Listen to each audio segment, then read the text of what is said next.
ላፍታ ቆም በሉና አስቡት።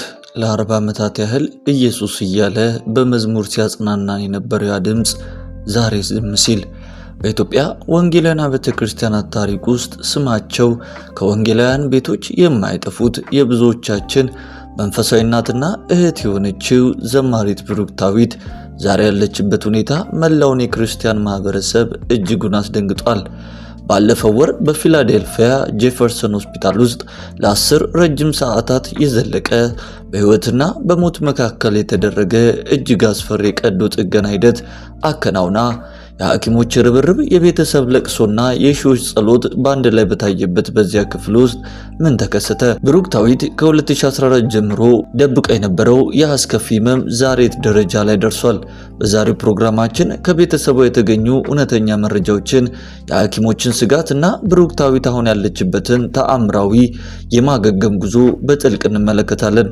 ይህ ቪዲዮ ስለ ብሩክታዊት ጤና ብቻ አይደለም፣ ስለ ጽናት፣ ስለ አገልግሎት፣ ስለ እምነት፣ ስለ ቤተሰብና ስለ እውነተኛ ፍቅር ጭምር ነው። እስከ መጨረሻው አብራችሁን ቆዩ እያለን ቀጥታ ወደ ፕሮግራማችን እንሻገር። ብዙዎቻችን ብሩክታዊትን የምናውቃት በፈገግታዋና በዝማሬዋ ነው። ነገር ግን ከ2014 ዓ.ም ጀምሮ በውስጧ የተፈጠረውን ህመም ጥቂቶች ብቻ ናቸው የሚያውቁት። በአንጎላ ውስጥ የተፈጠረው የደም መርጋት የግራ የሰውነቷን ክፍል ስለጎዳት እጇንና እግሯን ማንቀሳቀስ ጭምር ተስኗት ነበረ። ታዲያ የሚገርመው ነገር እዚህ ጋር ነው። እንዲህ ባለ አስቸጋሪ ሁኔታ ውስጥ ሆና ብሩክታዊት ህመሟን እየታገለች ፊቷ ላይ የሚታየውን ስቃይ ደብቃ እንዴት ለ4 ዓመታት ማገልገል ቻለች የሚለው ብዙዎችን አስገርሟል። ብዙዎችን ጥያቄ እንዲፈጥርባቸው ሆኗል። በጌታ ያውቃልና ብሩክታዊት ሚኒስትሪ ዩቲዩብ ቻናላቸው ላይ የምናያቸው ዝማሬዎች ከጀርባቸው እንዲያለ መስዋዕትነት እንዳለ ማን ያውቃል? ብሩክታዊት በ2014 ያጋጠማትን የጤና እክል እንደ ተራ ነገር አልቆጠረችውም። ይልቁንም ጌታ እስካለኝ ድረስ ዝም አልልም በማለት በብዙ ህመም ላይ ሆና ስታገለግልና ለጌታ ስታዜምለት ቆይታለች። ነገር ግን በየካቲት 2026 ዓ.ም ነገሮች ተቀየሩ። ህመሟም ከቁጥጥር ውጭ ሆነ። ያ በአንጎላ ውስጥ ያለው የደም መርጋት ወደ ከፋ ደረጃ በመሸጋገሩ ብቸኛ አማራጭ አስፈሪውን የ10 ሰዓታት ቀዶ ጥገና ማድረግ ብቻ ሆነ። ፊላዴልፊያ ጄፈርሰን ሆስፒታል የካቲት 2026 የቀዶ ጥገናው ክፍል መብራት በራ።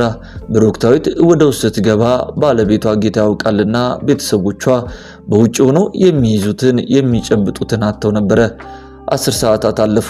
ለአንድ ቤተሰብ 10 ሰዓታት ማለት 10 ዓመታት ማለት ነው። ሐኪሞቹ የብሩክታዊትን አንጎል ከፍተው ያንን የደም መርጋት ለማስወገድ በሚታገሉበት ሰዓት በዓለም ዙሪያ ያሉ ወዳጆቿ ደግሞ በጸሎት ከሰማይ አምላክ ጋር ይታገሉ ነበረ። ቀዶ ጥገናው እጅግ ውስብስብ ነበረ። ማንኛውም ትንሽ ስህተት ንግግሯን፣ ትውስታዋን ወይም ህይወቷን ሊቀጥፍ ይችል ነበረ። ነገር ግን ተአምር ተከሰተ። ከ10 ሰዓታት በኋላ ሐኪሞቹ ከክፍሉ ወጡ። ፊታቸው ላይ ድካም ቢታይም የድል ብርሃን ግን ነበረ። ቀዶ ጥገናው በስኬት ተጠናቀቀ። ሆኖም ግን ትልቁ ፈተና ገና አሁን ነበር የጀመረው።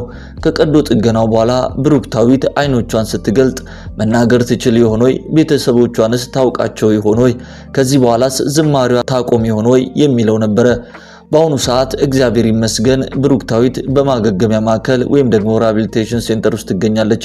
ሐኪሞቹ እንደሚሉትም ቢያንስ ለሚቀጥሉት 6 እና 8 ወራቶች በደንብ ማገገም ይኖርባታል። ይህ ማለት ለግማሽ ዓመት ያህል ከቤት ከአገልግሎትና ከለመደች ህይወት ትለያለች ማለት ነው። ነገር ግን በዚህ ብቻ ያበቃም። አስደሳች ዜናም አለ። ብሩክታዊት አሁን ቀስ ብላ መናገር ጀምራለች። በድጋፍ መቆምና መብላትም ትችላለች። ይህ የእግዚአብሔር እጅ ካልሆነ ማን ይህንን ሊያደርግ ይችላል? ነገር ግን ወዳጆቼ አንድ መራራ እውነት አለ። የአሜሪካ የሕክምና ወጪ በተለይም እንዲያለው ስብስብ ቀዶ ጥገናና የረጅም ጊዜ ማገገሚያ በሚሊዮኖች የሚቆጠር ገንዘብን ይጠይቃል። ምንም እንኳን የኢንሹራንስ ድጋፍ ቢኖርም ከኢንሹራንስ በላይ የሆነው ወጪ በቤተሰቡ ላይ ታላቅ ሸክም ሆኗል። በአሁን ጊዜ ላይ ብሩክታዊትና ጌታ ያውቃል ህይወታቸው ሙሉ በነጻ ሲያገለግሉ ኖሯል። የነሱ ዝማሬ ለኛ ለእያንዳንዳችን በተለይ ለወንጌል አማኙ በጠቅላላ መድኃኒት ሆኖ እነዛን ክፉ ጊዜያቶች በእነሱ መዝሙር እየተጽናናን ተሻግረናል። ዛሬ እነርሱ ደግሞ በተራቸው ከኛ እርዳታቸውን ሲፈልጉ ዝም ልንል አይገባም። በፌስቡክ እና በተለያዩ ማህበራዊ ሚዲያዎች ላይ የሚተላለፈው የብሩክታዊትን የጤና ሁኔታ በተመለከተ የተጠራው የድጋፍ ጥሪ ተራ ወሬ አይደለም፣ የህልውና ጥያቄ ነው። ብሩክታዊት አሁንም በፈተና ውስጥ ናት። ያ ድንቅ ድምፅ ዳግም ኢየሱስ ብሎ እንዲዘምር፣ የዝማሬ እጆቿ ዳግም እንዲዘረጉ የኛ ድጋፍ ያስፈልጋታል። ይህ ቪዲዮ የደረሳችሁ ሁሉ ይህንን መረጃ ለሌሎች በማካፈል ድምፅ እንድንሆንላቸው ጥሪያችንን እናቀርባለን። ጸሎታችሁም ለነሱ ትልቅ ጉልበት አለው። እግዚአብሔር ካለ ጠባሳም እንደሚፈወስ እናምናለን። በገንዘብም መደገፍ የምትችሉ ቤተሰቡ ባዘጋጀው ይፋዊ መንገድ ድጋፋችሁን አድርጉ እያለን ጥሪያችንን ለማቅረብ እንፈልጋለን። እነሱ መንፈሳዊ በረከትን ዘርተውልናል። ዛሬ እኛ ደግሞ በስጋዊ ድጋፍ ልንመልስላቸውና ከጎናቸው ልንቆም ይገባል።